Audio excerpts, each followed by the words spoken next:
Hi, I'm Daniel Chan from UNSW Sydney. This is video 4 in my short course on point-set topology. And in this video, I want to talk about bases, which is a way of defining topological spaces, and also about products, which is a way that you can construct a new topological space from an old topological spaces. Okay, so let's start with the notion of a base. We'll fix a set X.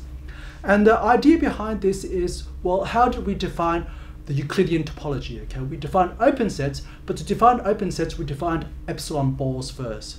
So you might ask, well, can you define topologies in general by a similar procedure, by starting with things like the epsilon balls? And the answer is yes, and that's the notion of a base. Okay, so what is a base? So just as in the Euclidean case, you look at all the epsilon balls as you look at all positive epsilon, and epsilon balls about all possible points. What we're going to do is we're going to look at a collection of subsets. Okay. So a base on X is a collection beta of subsets. Okay, so the elements of this collection, so those subsets are called basic open sets, and you want the following axiom to hold. Okay, suppose we have two basic open subsets, B1, B2. Okay, what we'll do is we'll have a look at the intersection of them, and we want this intersection to be unions of things in this beta. Okay, so unions of basic open sets. Okay, so let's see how the Euclidean case actually falls into this situation here. So let's look at the collection of epsilon balls in Rn for all positive epsilon and about all possible points. Okay, I claim that that is a base, so we just have to check this condition here. Okay, so let's pick two basic open sets, so two epsilon balls, and what you do is you have to look at the intersection, so that'll be the region inside here, like that. And then of course the thing that you have to check is, well, is this intersection a union of epsilon balls? And of course, about each point inside here, you can find an epsilon ball which lies in the intersection. And if you take the union of all those epsilon balls, then of course you will get this intersection here. So that is checked. Okay, so you do have a base for Rn, the Euclidean topology here, a base on this Rn. Okay, so now this is a new notion here, and how is it related to topology? Okay, so we want to do the same thing, just as we use this epsilon balls to describe a topology. Okay, we want to do the same thing with a base, and that's in this proposition definition here. Okay, so suppose you're given a base beta inside this X, so a collection of basic open sets. Now, what you're going to do to define a topology is as follows. As usual, you need another collection of subsets. And which subsets are those? They're the ones which are unions of things inside beta, unions of basic open sets. So before open sets here were unions of epsilon balls, okay, and the epsilon balls were the basic open sets. Here we just say unions of basic open sets. Okay, so that gives you a collection of subsets. And the statement here is that this is actually a topology on X now. Okay, so that's a topology on X. If you look at this collection of subsets, okay, and it's called the topology generated by this base beta.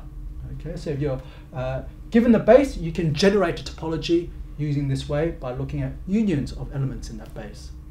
So the other way to talk about it is that we can say conversely, what's the relationship of beta to tau? We said how tau was related to beta is a topology generated by beta, but we can say beta is a base for the topology tau. Okay, so here, if you look at the Euclidean topology on Rn, you can say a base for that topology is the collection of all epsilon balls.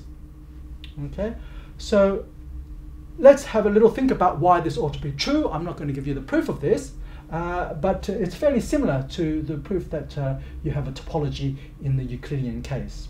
Okay, so firstly, you need to check closure under arbitrary unions. Okay, so what are the open sets here? Unions of basic open sets. And if you take unions of basic open sets, of course you still get a union of basic open sets. So it is an open set in the topology generated by this base.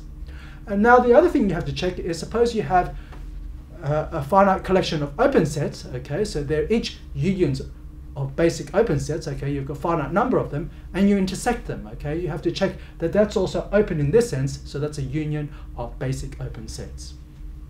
Well, in that case, it turns out that you can split up the unions, and the case that it reduces to by induction is the case where you just have two basic open sets and you intersect them. Okay, so I won't do that reduction, but you might want to have a little think about how you do that. And what happens here is that that's where you have to use the axiom of a base. And the axiom is that this B1 intersect B2 is the union of basic open sets. And since a union of basic open sets, in that special case where you intersect these two open sets, one thing you should note is that if you have a basic open set, then it's open in the topology it generates. Okay, since it's certainly a union of basic open sets, it's just that itself. Okay, a basic open set. If you intersect these two basic open sets, well, that's a union of basic open sets, so it is open in this generated topology. Okay, so that's the key reason why this is true. Okay, so often this is a good way to define a topology on a set, and we'll use that right now to define a topology on products. Okay, so to a certain extent we've already used it to define the Euclidean topology, but I want to show you some other examples, and this is a very, very important example in topology, and it gives rise to all sorts of interesting topological spaces where you might not expect to see geometry, such as in Galois theory. If you want to do infinite Galois theory, this is the type of thing that you need to look at when you study profinite groups and what have you. Okay, so let's suppose we now have a collection of topological spaces, okay, X alpha, and the index set here, alpha runs through some set, index set A. Okay, so they're topological spaces. So certainly as a set, you can form the Cartesian product, okay, so they're basically A tuples, okay, so you have a tuple, X alpha, each of these little X alpha is inside the big X alpha, so that's a set. But since each of these factors is a topological space, it's very natural to ask, can you put a geometry, a topology on the Cartesian product as well? Okay, and the thing is that, well, we can. And it follows from the following proposition definition. Okay, so I claim that we have a base for a topology on this Cartesian product. We have a base on this, and then of course it will generate a topology. Okay, and that topology will be called the product topology on the Cartesian product. Okay, so what is this base? Okay, so basically I want to have a collection of subsets of this, a collection of basic open subsets. So which ones are the basic open subsets? Okay, so the ones that I'm going to look at are basically products of V alphas. So this V alpha will be contained inside, I've written it wrongly here, so let me just fix that. The V alpha will be inside X alpha. V alpha is inside X alpha, and it's going to be an open set inside there. So we look at products of open sets, but we need an extra condition. All but finitely many of the V alpha is going to be equal to the whole set X alpha. Okay, so most of the time, okay, all but finitely many times, you'll have V alpha equals X alpha, so it just looks like the product of the whole thing. But there'll be a finite number of exceptions where instead of having the whole of the X alpha in that component, you can have just some open set inside X alpha. Okay, so I claim this is a base for on this set, and hence, since it's a base, it will generate a topology, and that's called the product topology. Okay, so there's the definition there, and the proposition part is the fact that it's a base. Okay, so let me prove to you why it's true just in the case where there are just two factors, x1 cross x2, because this will also give you a picture that you can use to imagine this product topology. Okay, so here, what do we want to do? We want to show that it is a base, so we need to check that the intersection of two basic open sets is a union of basic open sets. Okay, so how do we do that? Okay, so let's pick two basic open sets. Okay, so what's the base here? Basically, you have products of open sets, and since there are only two factors, this second condition doesn't come into play. Okay, say finitely many, only finitely many can be not X alpha. Well, they're only finite factors anyway. Okay, so let's suppose you have Vi and Vi prime are two open sets inside Xi. Okay, so we can form two basic open sets. So the first one is just V1 cross V2. Okay, so here's X1, and here's an X2 axis, so you can imagine like this. And you'll have two open sets like this, V1 and V2. Okay, so V1 in X1, V2 and X2. So you can look at the product V1 cross V2. So it will look like this interior of this rectangular region here, okay, if you're looking really in the line. But that's just how you should imagine it anyway, okay? So that's one basic open set, and now we have another one, which is the primed version. So we take another open set V1 prime inside X1, V2 prime inside X2, and you look at the Cartesian product of those two open sets.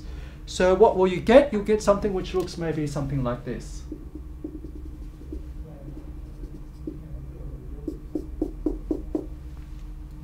And of course now these two open sets you want to intersect them. So you'll have this little rectangular region here. Okay. So what is that rectangular region? Well, I hope you can tell. To be inside here and inside here, of course, the first coordinate has to be in both V1 and V1 prime. So it's in V1 intersect V1 prime. The second coordinate has to be in both V2 and V2 prime. So it's in V2 intersect V2 prime. So of course, a little thought will show you that it's this intersection here is just a Cartesian product of this intersection, V1 intersect V1 prime, with this intersection V2 intersect V2 prime. And of course the picture here shows you exactly that, right? We're intersecting this V1 with this V1 prime to get you this one here, cross V2 intersect with this V2 prime to get you this bit here. So that's that rectangular region there. Okay, so we got this intersection of these two basic open sets now, and what do we have to show? We have to show that this is open in this generated topology. Okay, so it's a union of basic open sets. Or you can see here, these two are open in X1, so this is still open, and these two are open in X2, so this is still open. So this is actually a product of an open in X1 with an open in X2, so it's actually even a basic open set here. So in this case, it's quite easy to check that this is a base, because the intersection of basic open sets is not just a union of basic open sets, it is itself a basic open set. And that proves that this is a base. Once you have a base, that means that if you look at the unions of all these possible basic open sets, that will give you a topology on the product, and that's called the product topology. So let's look at the following example in this proposition here. We're going to look at R2. Now, being a Euclidean space, it has a Euclidean topology. But the funny thing about R2 is you can also write it as a product of R1 cross R1. And of course, each of these are Euclidean spaces as well, one-dimensional Euclidean spaces. So you can talk about the product topology on here, and that gives you a product topology of, well, what is this as a set? It's just R2. So now we have two topologies on R2, the Euclidean one and also the product one.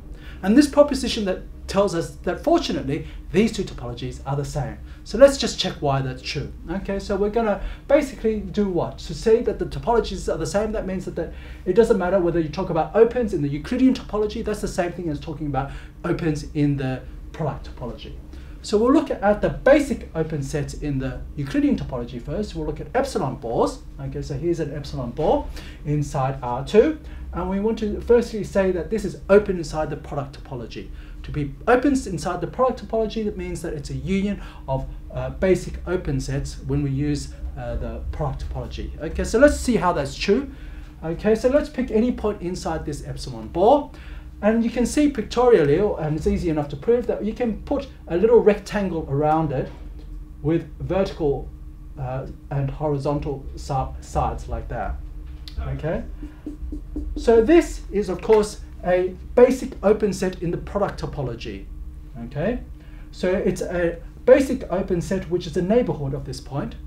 If you do this for each and every point inside this epsilon bore, and you take the union of all those basic open sets in the product topology, okay, you'll see that this epsilon bore is actually open in the product topology as well. Okay, so we know now that epsilon bores are open in the product topology. And what are general Euclidean open sets? So general Euclidean open sets are just unions of these. So if you have a union of these, well, each of these is a union of basic open sets, these interiors of rectangles. So the open sets, the Euclidean open sets, are also unions of interiors of rectangles. So Euclidean open sets are automatically open in the product topology. Okay, so let's go in the reverse direction. It's actually really just the same proof. Okay, so let me show you how, so that you get familiarity with this product topology. Now we're going to check that basic open sets in the product topology, so something like this rectangle here, is also Euclidean open. we do the same thing. We need to show that this is a union of epsilon balls, and I hope you can see that, okay? Around any point inside this rectangle, you can find a little epsilon ball, which is a, so you have an epsilon neighborhood of this point here, and when you take the union of all these epsilon balls, of course, you'll get each and every point inside this interior by construction, but you won't get any more because these are all contained inside the rectangle. So this basic open set in the product topology is Euclidean open. If you take a union of these basic open sets in the product topology, it's still Euclidean open, since the Euclidean topology is a topology, and so product open implies Euclidean open as well. So here we have a very, very nice result that in this case actually you don't get something different, which is good because we wouldn't expect there to be an interesting different topology on this Rn. At least we can't find one in this way. Okay, so that tells you a nice construction for topological spaces, and in my next video I want to tell you more about some topological properties of topological spaces.